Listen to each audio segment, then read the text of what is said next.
Hey everybody, welcome back to another video. My name is Derek and this is the guidebook.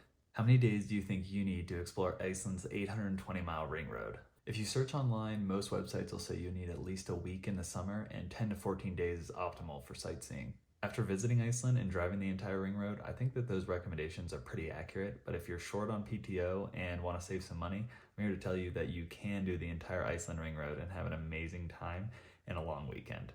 If you're wondering why we would go to Iceland just for a long weekend, I'll give you the backstory. In October of 2023, Catherine and I got married, so earlier in the year, my friends were planning my bachelor party. My friends know how much I love adventure travel, and they do too, so they asked me if I wanted to go to Iceland. I immediately said yes, and we got to planning. With all 7 of our schedules, the longest trip we could do was a Thursday to Sunday, so we knew we would have to pack a lot of exploring and driving into a very short amount of time. Luckily for us, in the summer, Iceland has this phenomenon known as the midnight sun, so it never really gets dark. This allowed us to see so much more in a day than you'd usually be able to. Before I get into the story of our trip, I just wanted to provide some information that I feel is important for you to know if you're planning a trip to Iceland. The international airport is in Keflavik, which is actually about 45 minutes away from Reykjavik. This can be confusing because your plane ticket might even say Reykjavik, but you'll actually be flying into Keflavik. Next, a lot of the rental vehicles in Iceland are manual, so you're going to want to make sure to reserve your vehicle way ahead of time or know how to drive stick. Also, a card with a PIN is required to fill up at gas stations, and at some gas stations, your card still might not work. And you don't want to choose the option to fill the tank all the way up at the gas station because it can put a hold on your card, so just pick a designated amount and fill up to that and then just fill it more often. Gas is also much more expensive in Iceland than it is in America. I think the most we paid for gas was around $11 a gallon. The next thing you need to know is that off-road driving is illegal. There are different types of roads in Iceland, some which are kind of similar to off-road trails, but you need to make sure to stay on those designated roads. You also need to make sure not to step on any of the moss, so please stay on the designated trails. If you're planning to camp on your trip like we did, you'll need to know that camping is only allowed in designated campgrounds. There's no free dispersed camping in Iceland. Lastly, if you're planning on finishing off your trip at Blue Lagoon or Sky Lagoon, you need to make a reservation in advance. Now that you have the backstory, let's get into our Iceland Ring Road trip. We all flew out Wednesday night, June 21st, 2023, and with the flight times and time zone change, you arrive in Iceland the next morning, even though the flight isn't that long. If you're going to try to do this trip in a few days like we did, you're going to want to try to sleep on this flight, but none of us were able to. After arriving at the airport, we took a shuttle to pick up our 2 rental 4x4s, and then we hit the road. If you want to do this trip, our itinerary is available for purchase on our website and is linked in the description of this video. Just a little heads up, I'm probably going to pronounce a lot of these places wrong, but I'll make sure they're spelled right in the subtitles. It was about 2 hours and 45 minutes of driving to our first stop, which was Benefoss and Ankafoss. These are 2 lesser known waterfalls on the northern side of the ring road, so there's not really much infrastructure in place, but the out and back trail is easy to follow and it's only about 3/4 of a mile round trip. After about 2 more hours of driving, we arrived at our next stop, which was the Studlagil waterfall. This spot also does not have much infrastructure in place, and the hike is about 3/4 of a mile round trip up to the viewpoint.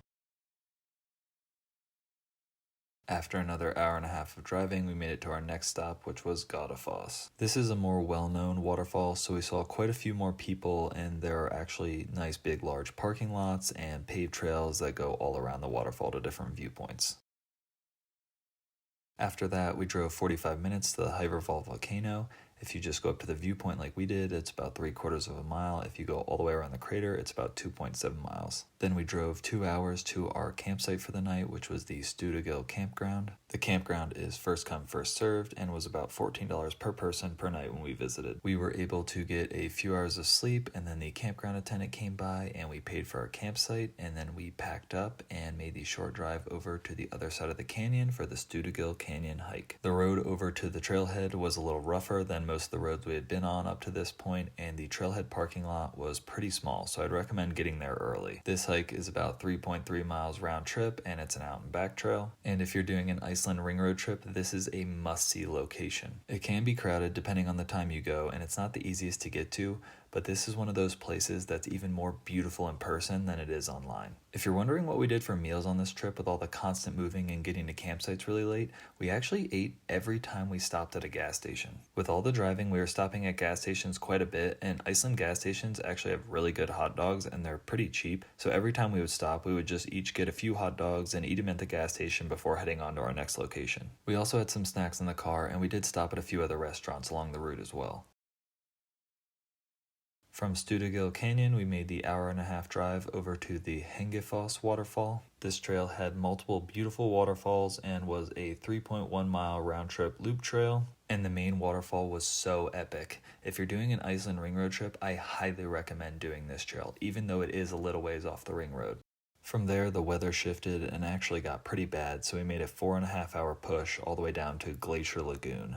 The lagoon looked really cool in the fog, so we explored around for a little while, and 2 of my friends even went in the water. Then we started the hour-and-a-half drive to our campsite for the night. We planned on visiting a few more places on this trip, but because of the bad weather and how long it took us to pick up our rental cars on day 1, we had to skip them. On day 1, we planned on visiting Dedifoss and Selfoss, but we ran out of time. And on day 2, because of the weather, we had to skip Glacier Canyon and Svartafoss.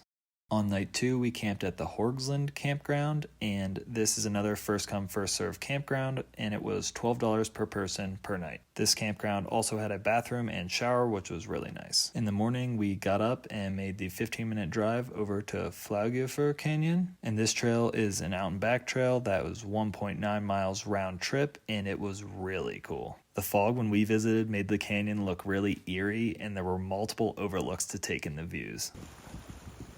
From there, we made the 1-hour drive over to Rensfara Beach, where we explored around for a little while. I highly recommend exploring this beach, but you need to be very careful because the waves are dangerous. From there, we made the 20-minute drive over to Studlagil Viewpoint. Then we made the 30-minute drive over to Skogafoss. From the parking lot, it's a short walk over to the base of the waterfall, and you can also hike up to the viewpoint at the top of the waterfall as well. Then we drove 30 minutes over to Seljalandsfoss and Grafuby, and parking there is paid, but this trail is really cool because you can actually go behind the waterfall. Then we made our last big drive of the trip, which was about 2 hours and 45 minutes, and that brought us to the Blue Lagoon. We hung out at the Blue Lagoon for a while, and it was very relaxing. And then afterwards, we spent the night at the Reykjavik campsite before heading out the next morning back to America.